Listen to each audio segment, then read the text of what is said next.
Até hoje existem três, abre aspas, ismos, fecha aspas, importantes que integram a maior parte dos sistemas de crenças da maioria dos seres humanos: o dualismo, o monismo material e o monismo idealista. O mais popular, o dualismo, é também o mais antigo. O dualismo é empiricamente óbvio em nossa própria experiência, pois tem uma dicotomia interna e externa. Sem dúvida, esta é a razão para sua popularidade. No pensamento religioso, o dualismo existe como um dualismo Deus-mundo. Deus separado do mundo, porém exercendo influências, causação descendente sobre ele. Esse dualismo dominou a humanidade por milênios, especialmente no Ocidente. No entanto, no século XVI, Descartes formulou uma versão, digamos, moderna do dualismo mente-corpo, sendo a mente o território de Deus, no qual temos livre-arbítrio, e o corpo, ou mundo físico, o território da ciência determinista. Esse dualismo cartesiano, uma trégua entre a ciência e a religião, foi bastante influente no pensamento filosófico acadêmico do Ocidente. Ele também definiu a recente era da filosofia ocidental, a modernidade. Antes desse período, a sociedade ocidental esteve sob o silêncio da Idade das Trevas, quando a religião, na forma do cristianismo, dominou a sociedade sem qualquer percalço. A modernidade livrou os cientistas das garras da religião. Então, eles saíram para descobrir o significado do mundo material, as leis da natureza, com o objetivo de obter o poder e o controle sobre elas.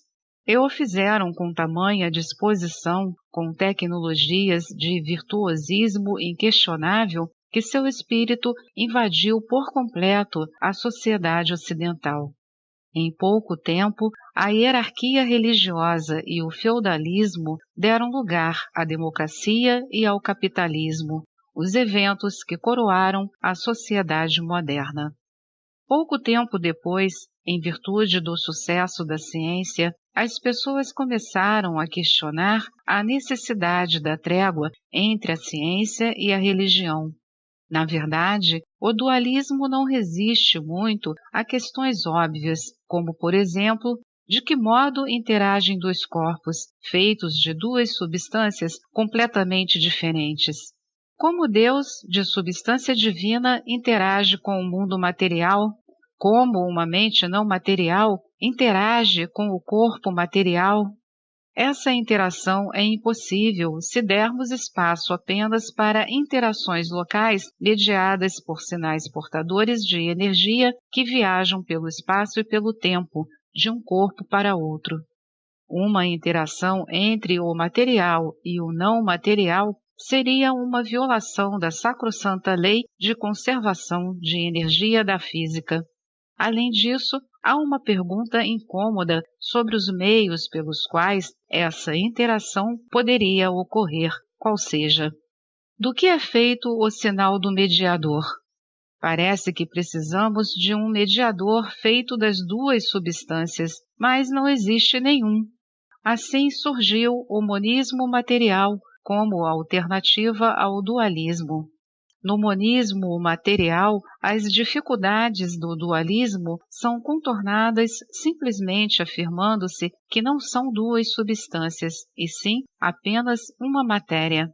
A consciência, Deus, nossas mentes e todas as nossas experiências internas são o resultado das interações cerebrais. Estas, em última análise, chegam até às interações das partículas elementares, a causação ascendente.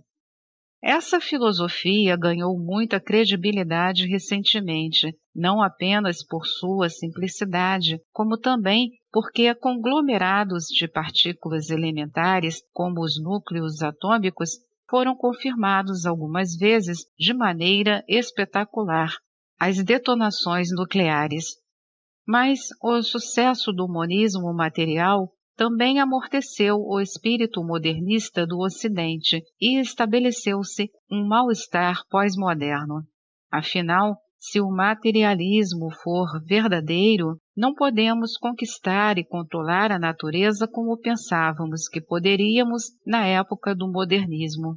Na verdade, nós humanos, como o resto da natureza, somos máquinas determinadas. Não temos livre-arbítrio, a liberdade de buscar o significado quando achamos necessário. Não há significado no universo máquina. Nessas circunstâncias, o melhor que podemos fazer é acatar a filosofia do existencialismo. Nossas vidas não têm significado. Cada um de nós, como indivíduos, cria significado, essência em sua vida. Afinal, de algum modo nós existimos. Como não podemos negar nossa existência, podemos jogar o jogo da maneira que parece ser esperado de nós. Fingimos que existe um significado, fingimos que existe um amor em um universo que no mais é destituído de sentido e de amor. Esta saída pessimista e existencialista ao niilismo não durou muito. Com efeito, o filósofo Friedrich Nietzsche colocou de maneira perfeita a mensagem: Deus está morto. Alguns cientistas reagiram com o holismo, uma nova ideia originada por um político da África do Sul, Jan Smuts, em seu livro Holismo e Evolução, de 1926. Originalmente foi definida como, abre aspas, a tendência da natureza em formar um todo que é maior do que a soma das partes por meio da evolução criativa, fecha aspas. Muitos cientistas se recusavam a abrir completamente mão de Deus e da religião, e no holismo viram uma oportunidade para resgatar Deus de alguma forma. De determinado modo, em um pensamento primitivo e animista, Deus existe como um Deus imanente, um Deus da natureza. A ideia é que a própria natureza é animada por Deus. Não é preciso procurar Deus fora deste mundo. Deus está aqui. Usando a linguagem holística, isso pode ser transformado em uma filosofia atraente. O todo não pode ser reduzido às suas partes. Partículas elementares formam átomos, mas átomos são um todo e, assim, não podem ser reduzidos completamente às partes, que são as partículas elementares. Algo similar acontece quando os átomos formam moléculas. Algo novo emerge no todo que não pode ser reduzido ao nível atômico de existência. Quando as moléculas constituem a célula viva, o novo princípio holístico que emerge pode ser identificado como a vida. Quando as células chamadas neurônios formam o cérebro, o novo princípio holístico emergente pode ser identificado como mente. E a totalidade de toda a vida e de toda a mente, a totalidade da própria natureza, pode ser entendida como Deus. Algumas pessoas a veem como Gaia, a Mãe Terra, conceito idealizado pelo químico James Lovelock em 1982 e pela bióloga Lynn Margulis em 1993. Ao mesmo tempo, esse pensamento holístico deu origem ao movimento ecológico, à atenção à preservação da natureza e à filosofia da ecologia profunda, a transformação espiritual por meio do amor e da apreciação da própria natureza.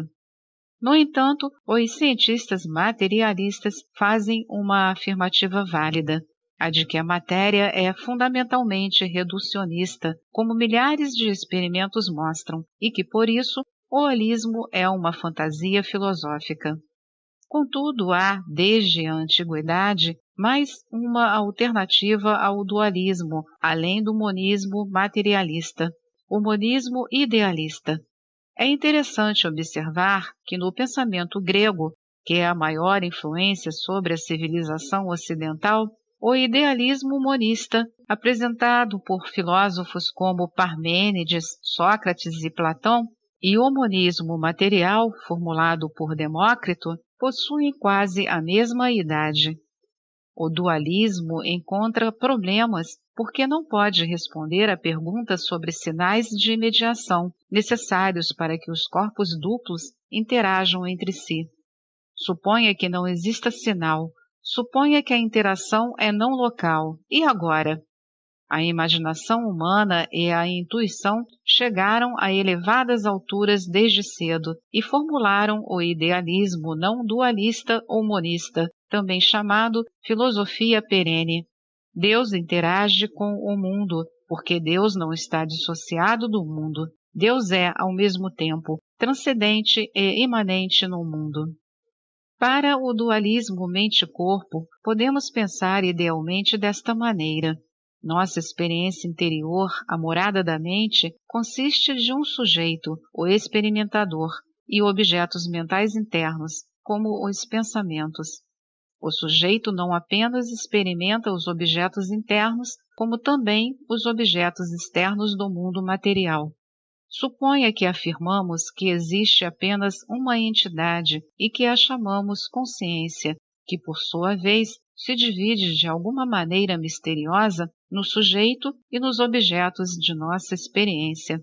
A consciência transcende tanto objetos materiais como mentais e também é imanente a eles.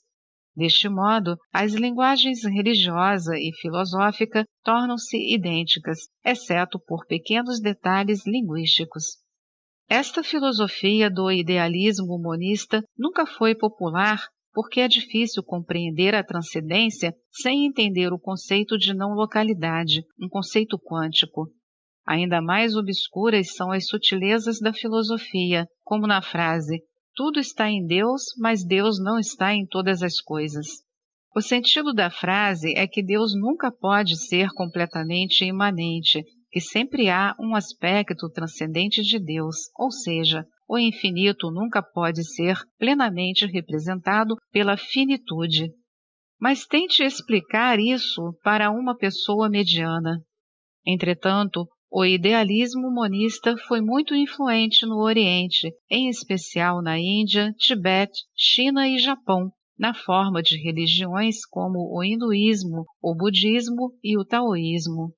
Estas religiões, não sendo hierarquias organizadas, sempre responderam às mensagens dos místicos, que de tempos em tempos reafirmaram a validade da filosofia com base em sua própria experiência transcendente.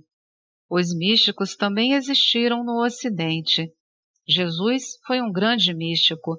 Além dele, o cristianismo ocidental teve outros grandes místicos que propuseram o idealismo monista, como, por exemplo, Eckhart Tolle, São Francisco de Assis, Santa Teresa d'Ávila, Santa Catarina de Gênova, etc.